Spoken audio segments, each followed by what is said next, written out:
Welcome back to the channel, everybody. So the framework has been finished on the CJ.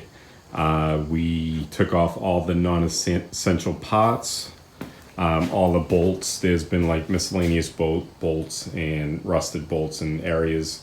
So I removed all those, have repaired all the holes in rusted frame parts.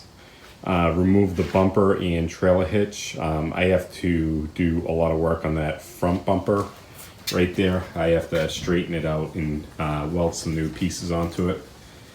So that's good, that's off there now. So this chassis is ready to move out of the garage.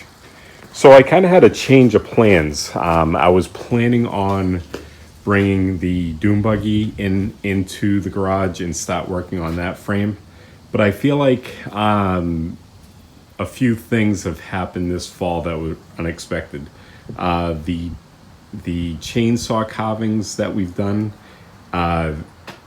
we had a lot of response on those carvings and a lot of people wanted them. So we ended up doing a lot of the carvings, which is good. But unfortunately, it's eaten up a lot of my time at the end of the summer and into this fall. So what I'm thinking of doing is just concentrating on one project at a time. I was getting too spread out and doing too many things. So what I'm going to do is keep the motor, the motor's under that cover. I'm going to keep the motor in the garage and work on that during the winter. But I'm going to actually focus more on the CJ project for a little while. I'm going to get it up and running, get the body back on it, and get the frame. Tracy's gonna paint the frame in the motor. What I'm thinking of doing is I'm gonna do it all in black, and I'm thinking of taking like the old equipment that used to be like in the turn of the century that got painted black, and they would take gold lettering or gold paint and paint these letters and numbers like Jeep here and just highlight those. I think that will look pretty cool. So I'm planning on doing that. So we're gonna move this out now, and we're gonna move the body or the tub and the fenders that are under that cover in the back. So we'll move this out. Tracy's gonna power wash it, and I'm gonna move that in with the Kubota.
Do you ever have something undercover for a while and you start thinking, I don't think it was really that bad and we should be able to fix it pretty easy? Well, this is not that case. This thing is a mess. If I was a little bit smarter, I would just go out and buy a new tub. But you know what? I'm really trying to do this on a budget, and to buy 2 sheets of flat stock 4x8 sheets of 20 gauge steel and some remnants of some steel piping or steel tubing it's definitely going to be worth it for me just to put some time into it. This is kind of what I do. You know, I just try to restore these. I don't want to replace all the parts because I might as well just buy a new one at that point. So what I'm thinking of doing with this is starting from the back. You know, I'm just going to dig into it and start removing all the non-essential things, all the things that aren't going to make it fall apart if I cut it out. So what I'm going to do is start with the back here. I'm going to cut along this edge here and remove this back floor panel. What's good about it is this area, even though it looks rusty, is pretty solid.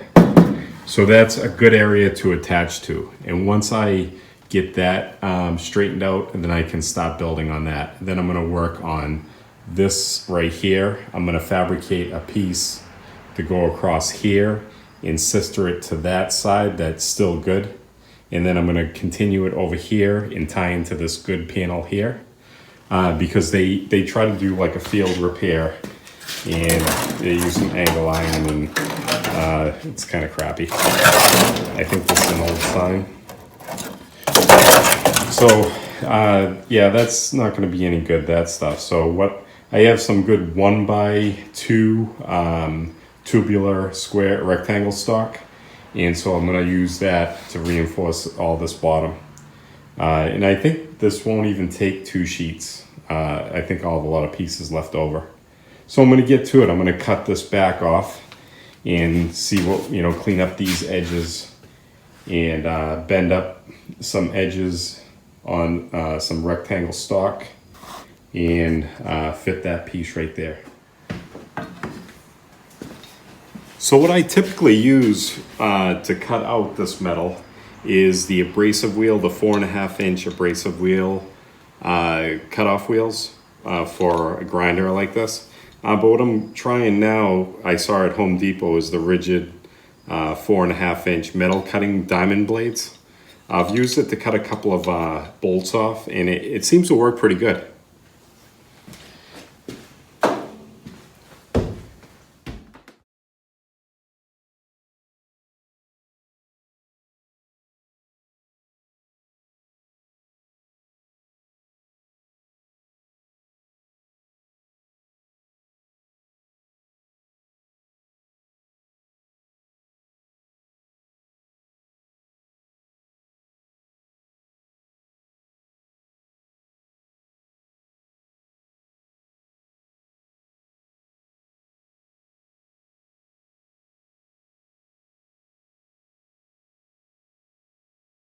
All right, so now I'm going to make a framework that goes around here.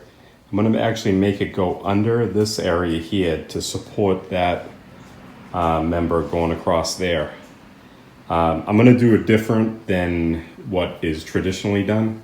I just want it to be strong. I want it to hold together. And granted, this is my version of how this is going to be done.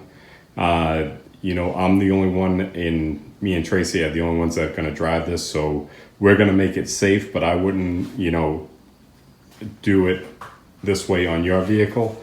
This is going to be used very low speeds, just going to car shows, maybe not even that. It might even be just a woods vehicle. So definitely use your own discretion on doing projects like this. But anyway, that's what I'm going to do. I'm going to make that framework up now.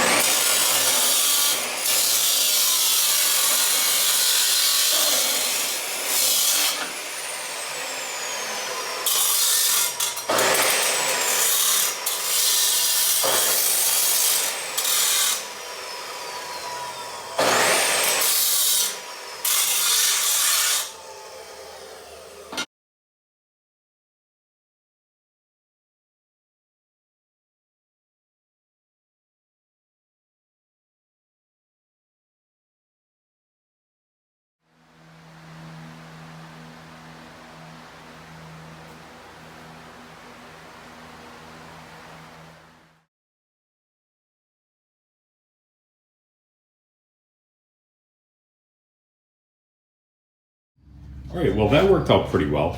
I'm not really thrilled with my welds, but I'm going to redo that. The welds on the other side, on the back side of this, are actually much better because I ended up using the arc welder instead of my MIG welder. I'm not sure if there's contaminants still on that. I probably should have cleaned it up a little bit better, but I'll clean those up and redo those welds. They'll be able to be re-welded easily from this point of view here. So what I'm going to do now is actually screw in with some sheet metal screws and screw in this metal here to the framework. But eventually what I'll do is also put a nut and bolt right through this structural member. And there's another one on this side too. I'll screw that in. But I'm pretty happy with that. It's as good as it could be with this setup. And what's good is I'm glad that this framework is actually underneath that part right there. Because what I'm going to do is actually continue that right across. That's going to be the next thing I do. But I'm going to screw that in now and we'll see how that works.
All right, guys, I'm going to call it a day.